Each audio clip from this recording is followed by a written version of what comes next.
Hi there, you're listening to the Estranged Heart podcast, and I'm your host, Kreed Revere. Welcome back to our returning listeners, and if this is your first time here, thank you for selecting this podcast to listen to. As we begin today's episode, I invite you to grab a cup of coffee or tea, settle in, and listen with an open heart. But first, the regular disclaimer. I am not a licensed therapist or counselor. Nothing within this podcast should be considered or taken as therapy. If you are in need of therapeutic support such as counseling, please seek out a therapist near you.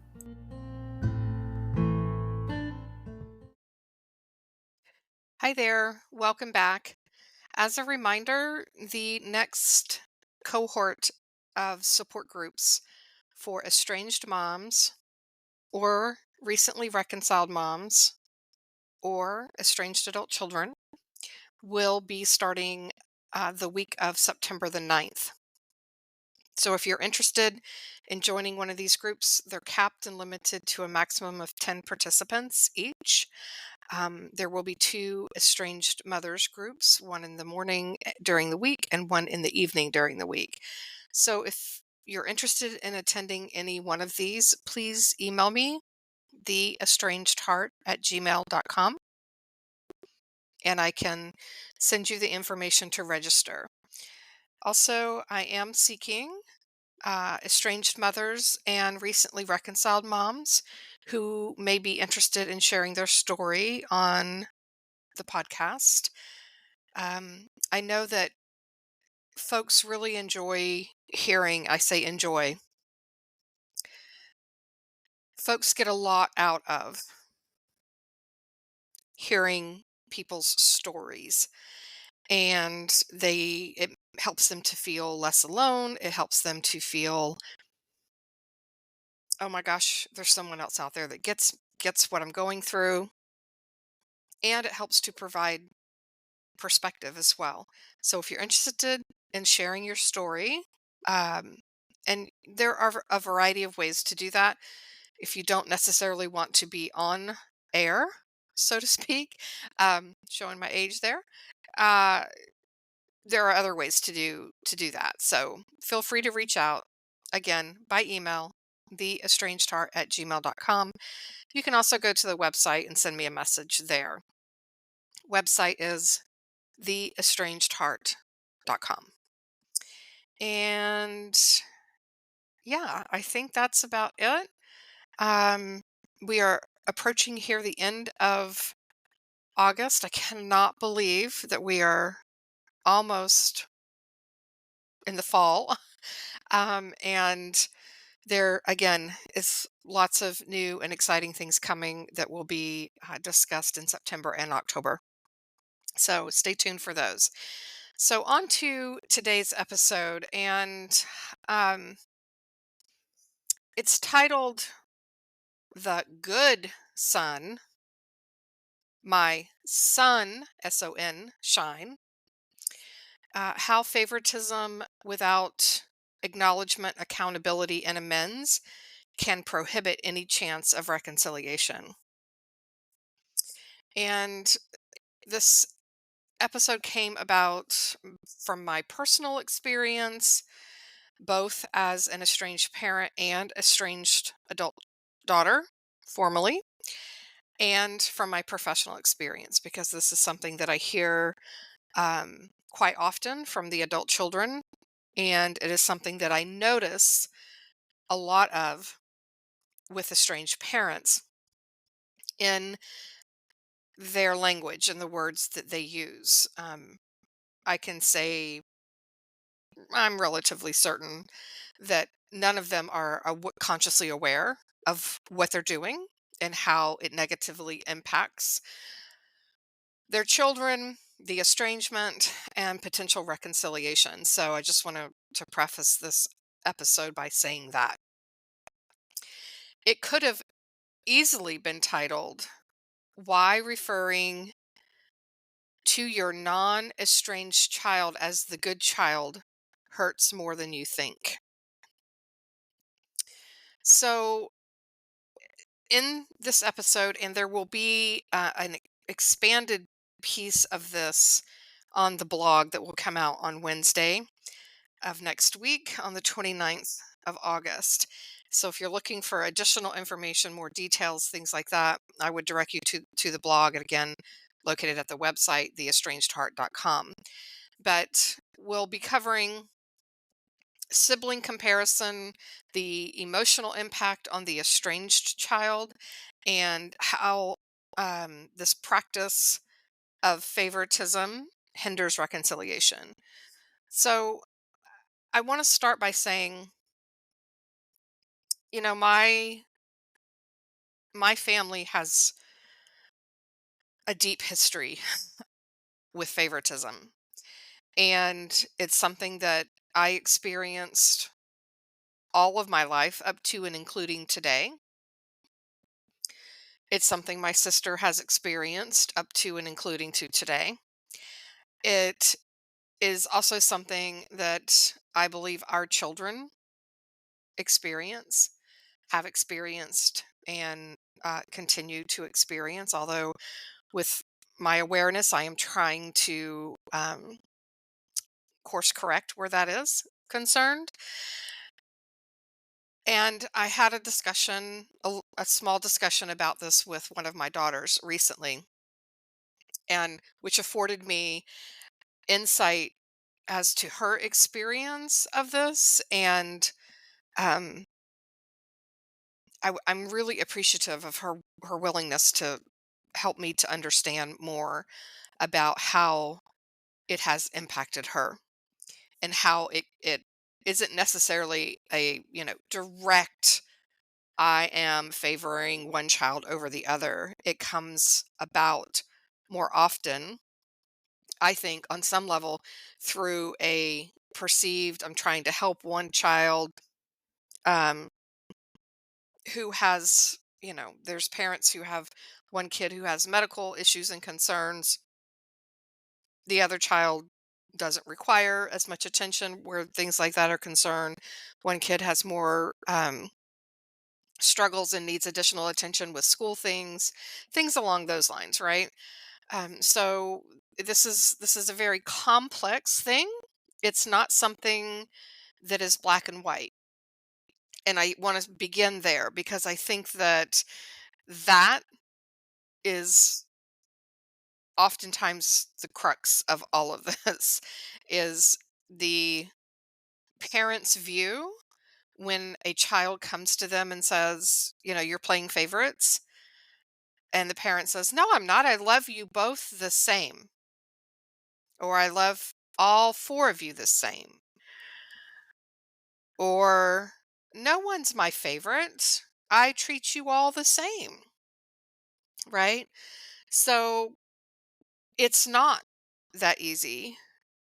And when we fail to listen to the experience of the child who is making that claim, that is their experience. And when we tell them that's not true, we're gaslighting them. We're telling them that what they experienced, what they know to be truth for them, was not truth. And then telling them it was something else. That's a definition of gaslighting. So I hear this often with, and I'm in the estrangement world in a variety of ways. So this isn't the all of this stuff doesn't come strictly from my clients. It doesn't come strictly from my support group.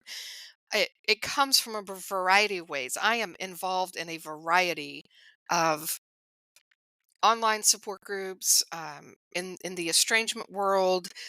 In a, I just my other jobs in the psychotherapy world, I'm in it, and so I hear these types of things often, and I hear parents describing one child as the good child, or children as the good children, because they have chosen to remain in contact with the parent, and that any child or children that estrange from them are, while they may not come out and say it, that is what is implied, is the estranged adult child is bad, the bad one.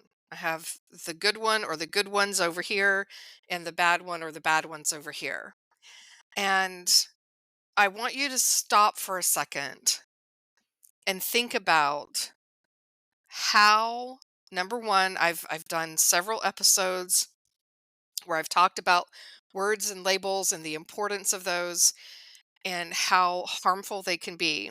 I want you to stop for a second and think about how it might be to experience a parent referring to their sibling, to a sibling, as the quote unquote good child, or this one is my sunshine, or this one is um, the best, the best kid around, right? Those are some of the words that I've heard used to describe children, the non-estranged children or child. I want you to think about how the estranged child may feel hearing that. And I'm here to tell you that even if you are not in contact with that child, everybody around you knows how you refer to your children, and eventually that gets back to your child, to your estranged child. If they haven't already known it, and that is playing a part as to the reason for the estrangement. Okay? Um I will give you a couple of for instances. There was a time when, I mean, I've known all my life. I was my dad's favorite. My sister was my mom's favorite. And they really made no bones about it. And yet would deny it for years. And people around us said, people who did not know my parents, right? If I were in conversation talking about how, my mom favors my sister, my dad favors me, they would be like, "There's no way. It can't be. No way. No parent does that." Right? And this was well before my estrangements. So this was when my kids were really little. And finally there were days when those people would meet my parents and have conversations with them, and finally came back to me and said, "Oh my God, you're so right." Like, I saw it and heard it with my own two eyes and ears. And yeah, like, I heard it. I get what you're talking about now. And that was so validating for me, right? Again, years of being, having been gaslit, that I was crazy for thinking what I knew to be true. And so that's a personal experience that I have had. This also tainted how I looked at my sister. This brought us up to be in competition with each other and to dislike one another based off of, well, mom prefers you, so go on over there with your little mommy and you take care of that. Or, yep, go on over there and stay the weekend with daddy because we know you're his favorite. So it builds resentment between siblings. It creates a divide that is really difficult to come back to, unless both people have done some inner work and have been able to deal with their manage their own feelings around that, and then be able to sit down and have a civilized conversation around it. Some siblings never do that. They never get to that point. They hold resentment forever and ever, amen, and they never speak to their sibling. They estrange and then they never speak again. So it's not just about, oh well, this kid is like the good kid, like he takes care of me, and he listens to me, and my other kid wants nothing to do with me. This is why I talk about getting beneath the surface of why a child doesn't want contact with a parent. There are reasons for this. And the longer that behavior continues, meaning the name calling, the labeling, And I don't mean name calling as in, you're a piece of crap. I'm talking about the name calling of this is the good child and that's the not so good child, right? As long as that continues, the chances of reconciliation are vastly limited, if not go away completely. Let's talk a little bit about what this does to a kid's self esteem. And again, I invite you to think about yourself.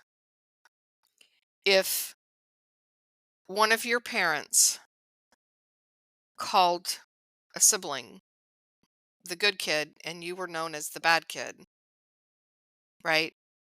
And as a side note, quote unquote, the bad kid is typically the black sheep of the family, the one who, everyone kind of points a finger to, and the parent then says, "Oh, yeah, they're just never going to get it together." Meanwhile, the quote unquote good child over here could potentially be going along to get along, right? Because they don't want to hurt someone's feeling, so they're just not going to come out and say how they really feel. So, word of caution there. Okay? I'm not saying every child, but some of them. So, it it damages a child's self-esteem to know that a parent prefers a sibling over them, that a parent gets along better with one than the other. And I can say that again from personal experience with what I've been told from my daughter, right? It's like, "Oh, I'm not important enough for you to spend time with me." And again, I want to put this in context because so many of us say, "Well, if there were medical issues and a parent is needed to, go take care of those things and be involved and they're not able to be at home with the other children, well, what's a parent to do?" You're right. I understand that. The issue is, as I've talked about often, it's in how we repair the ruptures, right? When we stop saying the words, the good child, my golden child, my, sunshine, my, when we stop that, we can eliminate what is perceived as favoritism in large part. It doesn't take it all away, but I mean, just changing our language around things can help mitigate so much. So again, we're talking about self-esteem and things like this, right? When we have favoritism, it takes away a child's um, inherent knowing that they have worth and value because they simply exist. They begin to they begin to think and believe that love is conditional. Well, I need to do what the good child is doing in order to be loved. I have to do this, that, or the other thing in order to be loved. And if I don't, then they're they're not going to love me. And walking around in this world thinking that a parent doesn't love you, well, you might as well just crush a soul. Absolutely crush a soul.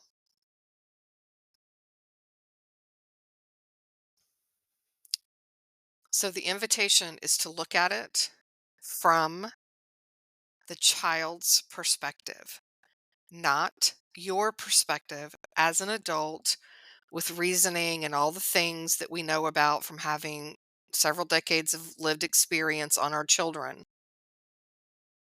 of being an adult when they were a child. We have to look at it from the child's perspective. And when I say child, I also mean teenagers and young adults.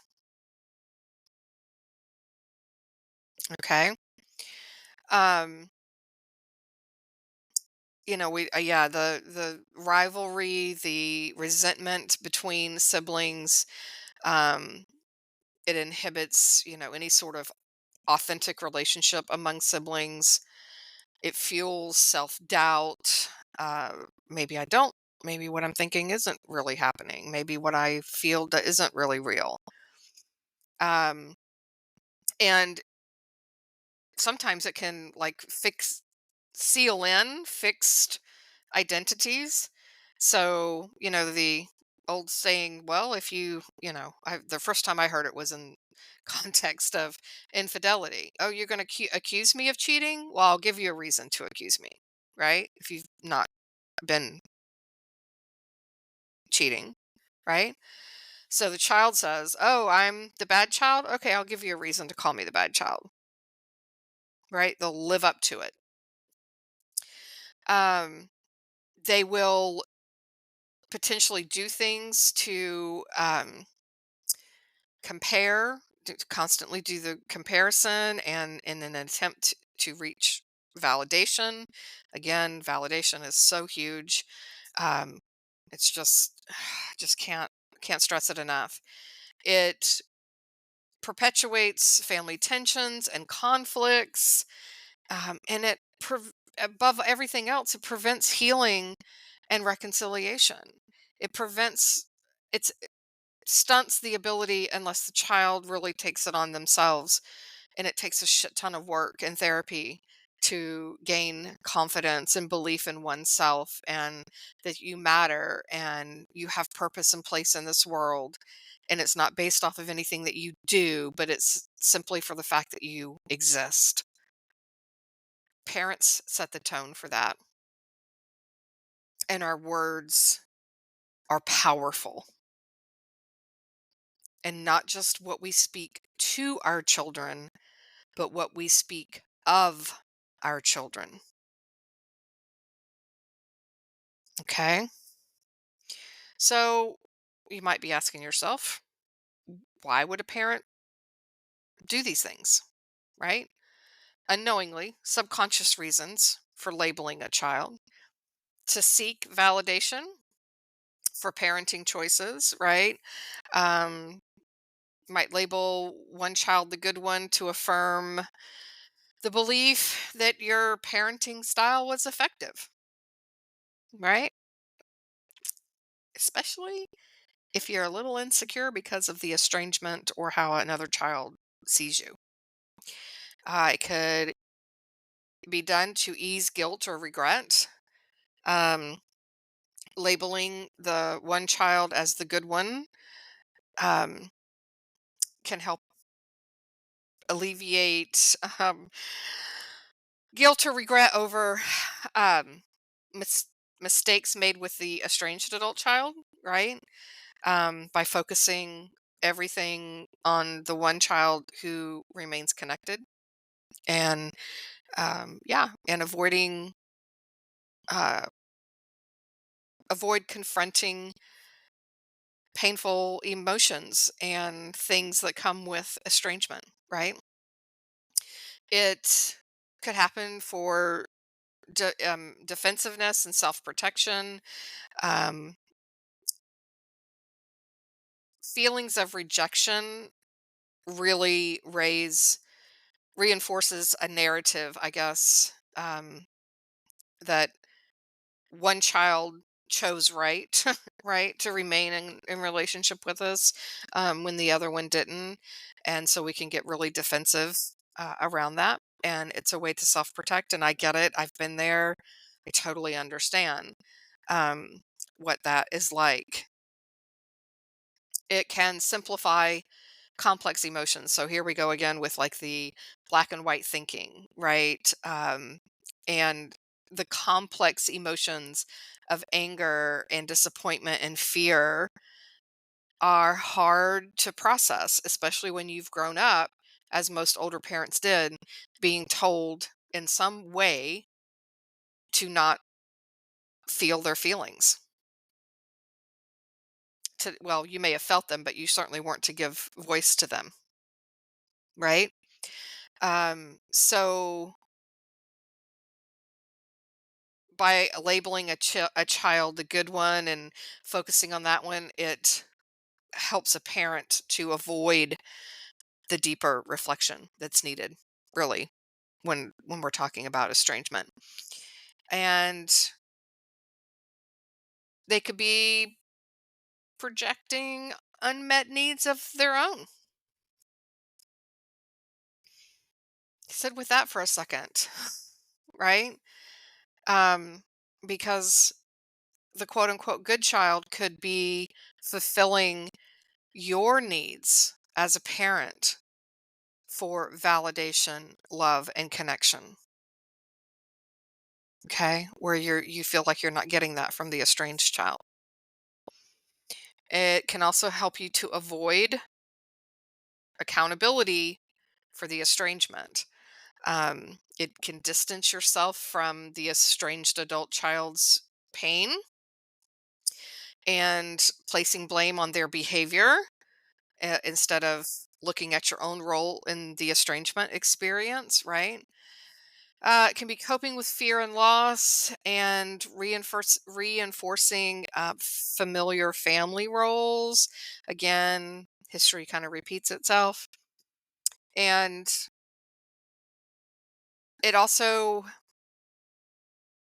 can have lingering resentment for the estranged adult child because we're contrasting them with the good one, right? So it just continues that resentment of them not giving you what you think you need and deserve and want. Um, and so that resentment just continues to build and build the more that you focus on, well, what this good child over here is doing for me. So, and it can also, in some situations, can provide a desire for control, and things like that. So, and we all know that estrangement is the epitome of the lack of control, for the parent. So, um, these are some of the things that I think are really important to remember and to think about. I could probably write a book in and of itself on favoritism. It is such a huge thing in our world, and we live in a complex world. Human beings are complex. Remaining and insisting on black and white thinking does not build the bridge. It does not get us from point A to point B, with point B being reconciliation. It just doesn't.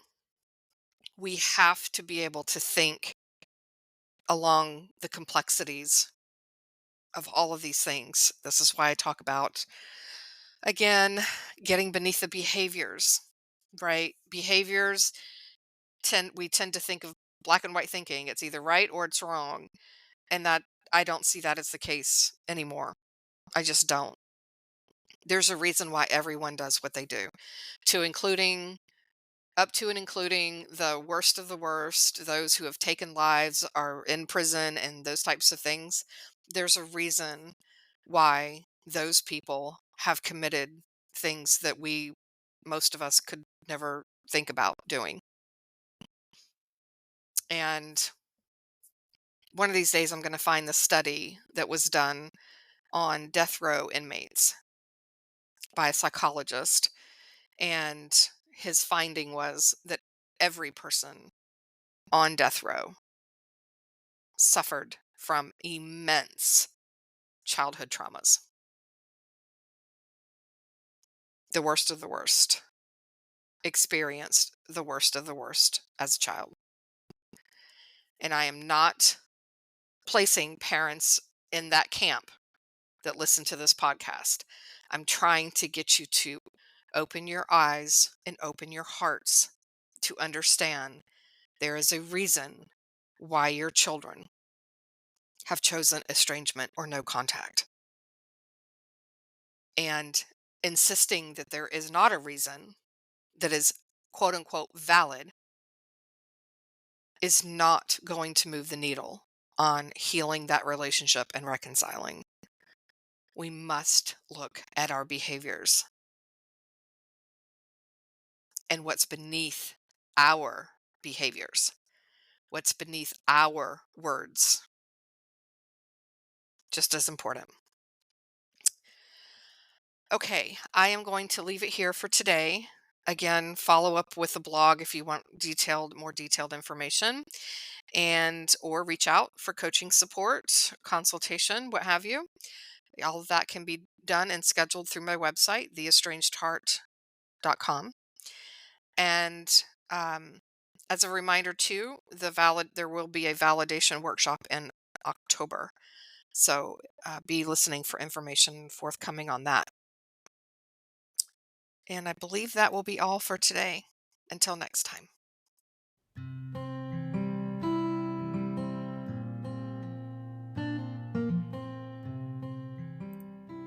This brings this episode to a close. I hope that this time together was time you feel well spent, and that you are able to find some takeaway nuggets to help you on your journey, wherever you may be on your estrangement and reconciliation path.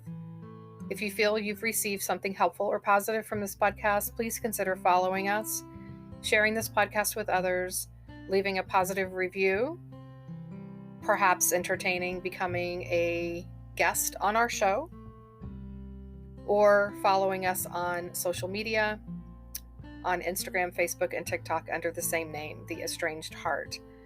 As a reminder, there is an online support group on Facebook.